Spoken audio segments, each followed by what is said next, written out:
मंडळी, कसे आहात आपण सगळे? तर आपल्या सगळ्यांचं पुन्हा एकदा स्वागत आहे नवीन एका छान धमाकेदार व्हिडिओसोबत. तर मंडळी, तुम्हाला थंबनेल आणि टायटलवरून अंदाज आलाच असेल की आजचा व्हिडिओ कोणा संदर्भात आहे, हो की नाही मंडळी? चला तर जास्त वेळ न घालवता आपण आजच्या व्हिडिओला सुरुवात करूया. तर शिशी मावशी, सगळ्यात आधी तुझे खूप खूप मनापासून अभिनंदन की तू ह्या सगळ्या ब्लॉगर्स लोकांवरती व्हिडिओ बनवून फायनली तुझे 5,000 सबस्क्रायबर्स जे आहेत ते पूर्ण झालेले आहेत. तर कॉंग्रॅच्युलेशन फॉर दॅट. तर खरंच म्हणजे तू आता पुढे गेलेली आहेस. 5,000 तुझे सबस्क्रायबर्स आहेत आणि तरीसुद्धा तुला गरज लागली माझ्यावरती व्हिडिओ करण्याची. म्हणजे माझे तर अजून 500सुद्धा सबस्क्रायबर्स नाही आहेत, तरीसुद्धा तू माझ्यावर व्हिडिओ केला. वा, म्हणजे मी किती महत्त्वाची आहे तुझ्यासाठी. आणि खरंच म्हणजे माझ्या बोलण्याने किती फरक पडत आहे ना तुमच्यामध्ये, हे सगळं मला दिसून येत आहे, जाणवत आहे तुमच्या व्हिडिओमधनं. म्हणजेच तुमची बोलण्याची भाषा इतकी बदलली ना आता सगळ्या तुमच्या तिघी चौघींची. आणि कशामुळे बदलली आहे, का बदलली आहे, आपण ते बोलणारच आहोत बरं का. वाल्याचा वाल्मिकी झाला, मी नाही त्यातली कडीला वाटली. शेमूड स्वतःच्या नाकाला आणि ज्ञान सांगेल लोकांना. लोका सांगेल ब्रह्मज्ञान आणि स्वतः मात्र कोरडे भाषण. ह्या ज्या म्हणी आहेत ना, त्या तंतोतंत तुमच्यावरती अगदी लागू होतात बरं का मावशांनो. कारण की काय आहे ना, इतके दिवस तुम्ही आपल्या धनश्रीला घरकोंबडी, मावशी, फिवसी तिच्या कॅरेक्टरवरती नको नको ते बोलत होतात, काय काय बोलत होतात. पण जसे तिचे व्हिडिओ आले हे 2-3 व्हिडिओ लास्ट 1-2 दिवसाआधीचे, काय म्हणजे टरकलीच तुमची. डायरेक्ट इतका रिस्पेक्ट, अरे बापरे, डायरेक्ट ताईवर आला. ताई तुम्ही अशा, ताई तुम्ही तशा, आहो जाऊ, बापरे एवढा बदल. आणि माझेसुद्धा व्हिडिओ बघून तुमच्यामध्ये खूप सारे बदल झालेले आहेत, पॉझिटिव्ह बदल. तर खरंच ही माझ्यासाठी खूप मोठी गोष्ट आहे की मी कोणाची तरी विचार किंवा कोणाची तरी भाषा जी आहे ती बदलू शकली माझ्या ह्या व्हिडिओच्या माध्यमातून.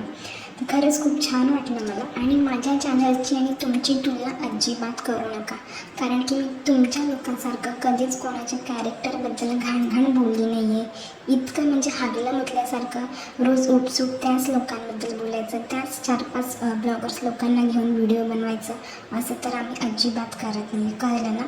तुमचे व्हिडिओ आणि तुमचे कमेंट जे आहे ना, ते मी आता ह्या व्हिडिओच्या पुढे लावणारच आहे. तर मंडळी तुम्हीसुद्धा बघा.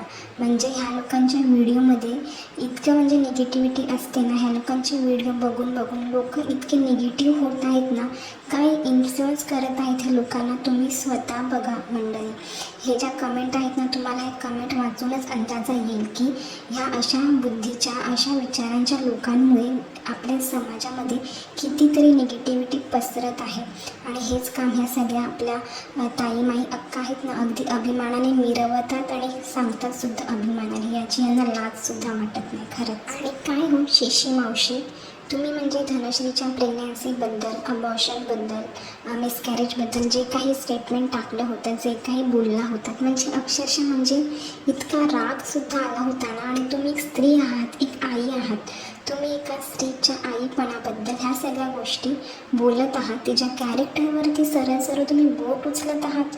म्हणजे तुम्ही लोक तर आता म्हणजे मदर्स आहात, आई आहात. तुम्हाला माहिती आहे की प्रेग्नन्सी राहिल्याच लगेच कळत नाही, त्याच्यासाठी 1.5 ते 2 महिन्याचा कालावधी जाऊ शकतो. कारण की कोणाकोणाचे पिरियड्स जे आहेत ते लवकर मिस होतात, कोणाकोणाचे उशिरा मिस होतात. आणि नॉर्मली आपले म्हणजे हार्मोनल चेंजेसमुळे सुद्धा कोणाकोणाचे पिरियड्स जे आहेत ते लेट येतात. तर ह्या सगळ्या गोष्टींमुळे लवकर कोणालाच कळत नाही की आपण प्रेग्नेंट आहोत की नाही.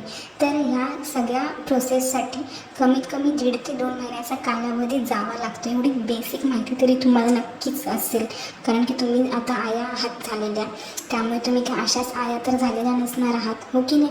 हा सगळा एक्सपिरियन्स तुम्हाला असणारच आहे. त्यामुळे तुम्ही ना जरा दुसऱ्यांच्या कॅरेक्टरवरती ना बोट उचलण्याआधी ना स्वतःकडे बघत जाईल एकदा आरशामध्ये की मी सुद्धा एक स्त्री आहे, मी सुद्धा एक आई आहे आणि मी एका स्त्रीबद्दल असं कसं बोलू. आणि काय हो मावशी, तुम्हाला माझा आवाज ऐकायची खूप उत्सुकता लागली आहे वाटतं. जसं तुम्ही म्हणता ना, लोकांना माझा चेहरा बघण्यात खूप इंटरेस्ट आहे म्हणून लोक मला सारखं सारखं विचारतात, तसंच आता तुम्हालासुद्धा माझा आवाज ऐकण्यात खूप इंटरेस्ट आलेला दिसतो आहे. जसं तुम्ही सांगितल्याप्रमाणे मलासुद्धा हक्क आहे, अधिकार आहे माझा चेहरा, आवाज दाखवायचा की नाही दाखवायचा. मलासुद्धा कायद्याने स्वातंत्र्य दिलेलं आहे, कळलं ना. पण मी तुमच्यासारख्या लोकांसारखं माझ्या जे काही अधिकार आहेत ना त्याचा अशा पद्धतीने चुकीचा वापर तर अजिबातच करत नाही.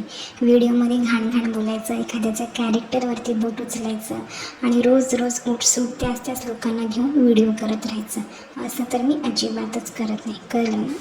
आणि मावशी, आज तुमच्याबद्दल अजून एक गोष्ट कळली. तुम्हीसुद्धा लोकांकडून आता सिंपती गोळा करत आहात. मी किती सेन्सिटिव्ह आहे, मी किती अशा मुद्द्यांवरती आता बोलत आहे हे तुम्ही दाखवत आहात.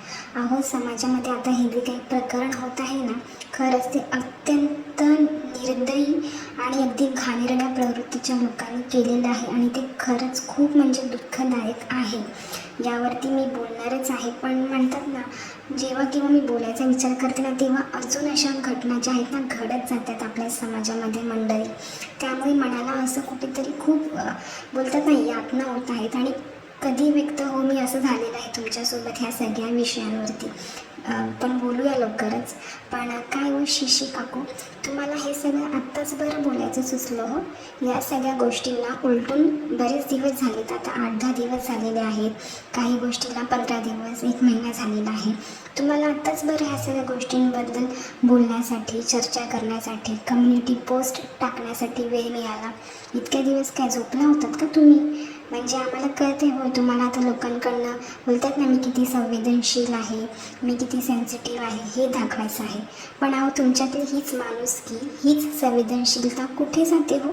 जेव्हा तुम्ही एखाद्याच्या कॅरेक्टरवरती बोट उचलता, एखाद्याच्या आईपणाबद्दल बोलता, एखाद्याच्या म्हणजे एखाद्याला तुम्ही अगदी खालच्या लेवलला जाऊन बॉडी शेमिंग करता, रंगरूपावरनं, त्याच्या राहणीमानावरनं, त्याच्या कपड्यांवरनं, देवाधर्मावरनं बोलता, तेव्हा तुमची ही सेन्सिटिव्हिटी कुठं गेलेली असते हो? आणि यशश्रीबद्दल मावशी तुम्ही जे स्टेटमेंट सांगितलं ना की तिची चूक आहे, त्यामुळे ह्या सगळ्या गोष्टी घडलेल्या आहेत आणि स्त्रियांवरती जे काही अत्याचार होत आहेत त्याला कुठेतरी स्त्रिया जबाबदार आहे. आणि याच्यानं तुम्हाला कमेंट्ससुद्धा आल्या होत्या आणि त्या कमेंटसुद्धा तुम्ही डिलीट केल्या, कळलं का?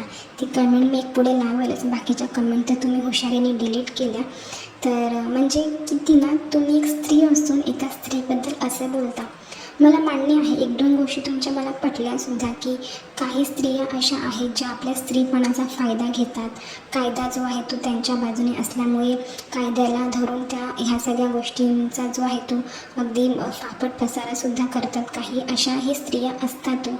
पण मला सांगा, जरी काही स्त्रियांनी या गोष्टीचा फायदा घेतला, पण कोणाला अधिकार दिलेला आहे का की तुम्ही एखाद्या स्त्रीचा, एखाद्या व्यक्तीचा अशा पद्धतीने निर्घृणपणे म्हणजे तिची हत्या करा, तिला मारून टाका, तिचा चेहरा तुम्ही विद्रुप विच्छिन्न करा? हा अधिकार कोणी दिलेला आहे? म्हणजे आपले जन्मदाते आई वडीलसुद्धा आपल्याला मारून टाकू शकत नाही, त्यांनासुद्धा तो अधिकार नाही आहे की आपल्या मुलांना आपण इतक्या क्रूरतेने मारून टाकू.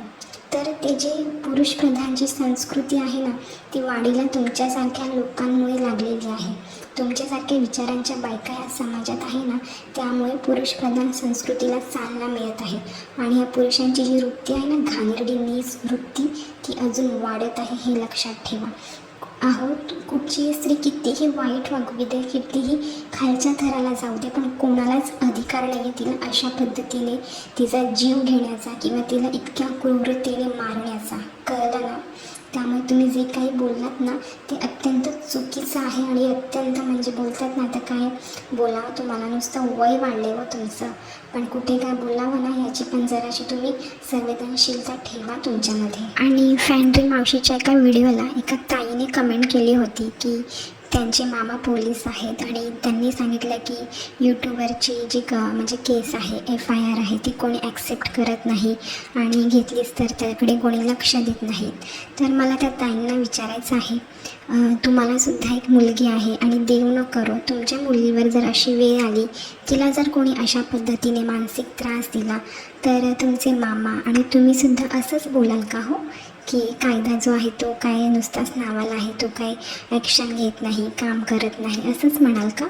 किंवा इन फ्युचर किंवा मे बी तुम्ही आताही जॉबला जात असाल किंवा तुमची मुलगी उद्या उठून जॉबला जाईल आणि कामाच्या ठिकाणी जर तिची जर अशा पद्धतीने हॅरॅसमेंट केली किंवा तुम्हाला अशा पद्धतीने कोणी मानसिक त्रास दिला आणि जर तुम्ही केस केली पोलिसांमध्ये, FIR वगैरे केली, तर तिकडे सुद्धा तुमचे मामा असेच बोलणार आहेत का तुम्हाला की तू जॉब सोड आणि घरी बस? जसं की तुम्ही कमेंटमध्ये सांगितलं की त्यांना यूट्यूब सोडून द्या म्हणावं, तसंच तुम्ही जॉब सोडून घरी बसणार आहात का त्या लोकांना शिक्षा देण्याऐवजी? तर हा प्रश्न मला तुम्हाला विचारायचा आहे ताई. अगदी प्रामाणिकपणे मला याचं उत्तर द्या तुम्ही. तर मावशांनो, मला तुम्हाला कळकळीची एक विनंती आहे. असंच समजा तुम्ही की म्हणतात ना, तुम्हाला प्रत्येकाला अधिकार आहे आणि तुमचे व्हिडिओ बघूनसुद्धा काही लोक इन्फ्लुअन्स होत आहेत, काही लोक तुम्हालासुद्धा चांगलं बोलत आहेत, काही लोक तुम्हालासुद्धा वाईट बोलत आहेत. त्यामुळे दोन्ही बाजूने बोलणारी लोक असतातच आणि तुम्हालासुद्धा रोस्ट करणारी लोक आहेतच. त्यामुळे हे जे सर्कल आहे ते हे असंच फिरत राहणार आहे. त्यामुळे मला तुम्हाला एक विनंती आहे की यूट्यूब जे आहे ते खूप मोठं आहे. म्हणजे यूट्यूबर्स जे आहेत ते अजूनही खूप जास्त आहेत ह्या यूट्यूबच्या जगामध्ये. तुम्ही त्या लोकांना पकडा, त्यांच्यावरती रोस्ट करा जे खरंच चुकीचं करत आहेत. मी असेही यूट्यूबर्स बघितले आहेत जे अगदी टॅटू काढायच्या नावाने अगदी म्हणजे गलिच्छपणा त्यांनी चालवलेला आहे. एक टॅटू काढणारा खूप फेमस यूट्यूबर आहे, तुम्हाला लोकांना माहिती असेलच. किती घाणेरड्या पद्धतीने तो टॅटू काढतो, व्हिडिओ बनवतो आणि अगदी लाखोंच्या वरती त्याचे सबस्क्रायबर्स आहेत. तुम्ही अशा लोकांना पकडा. काही यूट्यूबर्स असे पण आहेत जे आपले प्रायव्हेट जे सीन्स असतात, म्हणजे आपले जे प्रायव्हेट मुवमेंट असतात आयुष्यातले, इंटिमेट सीन म्हणा किंवा फर्स्ट नाईटचे म्हणा, ते सुद्धा अगदी न घाबरता निर्लज्जपणे हे लोक धडधडीत सगळं काही यूट्यूबवरती दाखवतात. तर मावशांनो, तुम्ही त्यांना पकडा ना. आता हे लोक जे आहेत ब्लॉगर्स, ते नॉर्मल आपल्या लाईफ दाखवतात, लाईफस्टाईल दाखवतात, सगळं काही नॉर्मल रेसिपीज वगैरे शेअर करतात. त्यांच्यामध्ये अशा पद्धतीचा गलिच्छपणा, घाणेरडेपणा तर अजिबातच नाही आहे ना. म्हणजे त्या लोकांच्या पुढे यांचे व्हिडिओ तर अगदी चांगलेच आहेत, प्युअर आहेत असं म्हणायला सुद्धा हरकत नाही आहे. तुम्ही ती जी घाण आहे ना ती साफसफाई करायला लागा तुम्ही. उगाचच म्हणजे काही लोक पॉझिटिव्ह, म्हणजे मी म्हणणार नाही की सगळेच पॉझिटिव्ह दाखवत आहेत, पण यांच्या व्हिडिओमधनं खरंच खूप साऱ्या गोष्टी शिकण्यासारख्या सुद्धा असतात. तर तुम्ही ते ॲक्सेप्ट करायला शिका ना. आणि जे इतर यूट्यूबर्स आहेत तुम्ही त्यांना धुवायचं काम करा, त्यांचे साफसफाई करायचं काम करा. एवढंच मला तुम्हाला सांगायचं आहे.